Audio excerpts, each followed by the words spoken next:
Have you ever been in a toxic relationship? I have, and with technology, these kinds of relationships have increased dramatically. I used to be in a toxic group of friends not a long time ago, in which in the beginning of school, they wouldn't talk to me, or whenever I talked to them, my opinion wasn't valid. So what is a toxic relationship? It's a pattern of negativity where at least one partner causes harm to another one or other ones in some way, as it's psychologically, emotionally, or even physically. In my case, it wasn't, of course, whether it's on purpose or not. But let's start from the beginning. How did I get there? I just got off elementary school, and I was going to start high school. I had to go to a different class than my two best friends, which were in the same class.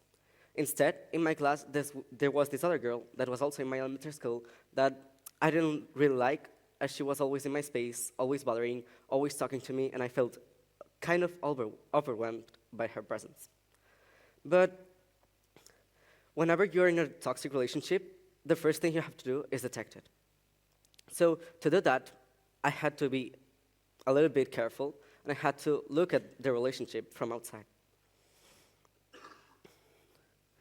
But first, to identify these toxic relationships, the first thing you should do is, well, look at this relationship from behind. Try to look at it and try to imagine if other people have this type of relationship, or if maybe these behaviors are not normal.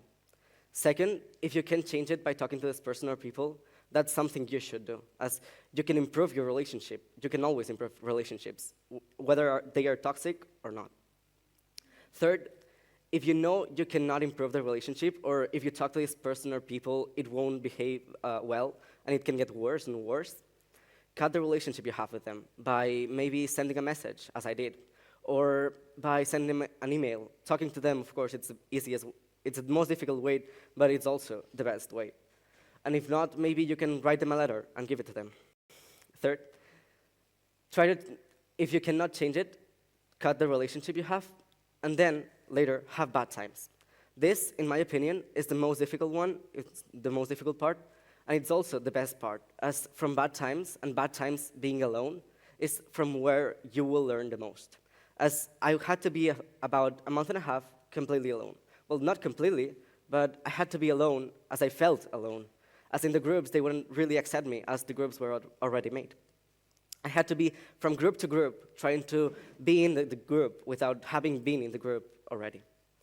So having bad times and having that month and a half alone made me grow in many ways that if I wasn't there, if I hadn't felt those month and a half alone, I would have never grown this way.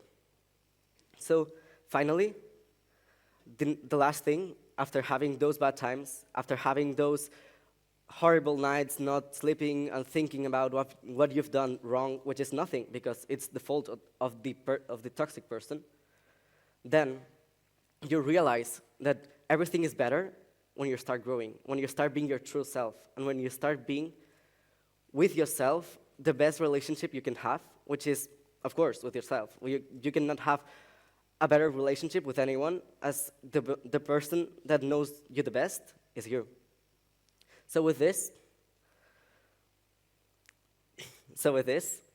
will you start being the best friend of yourself, or will you make people control you and be in these toxic groups that won't be good for you at all?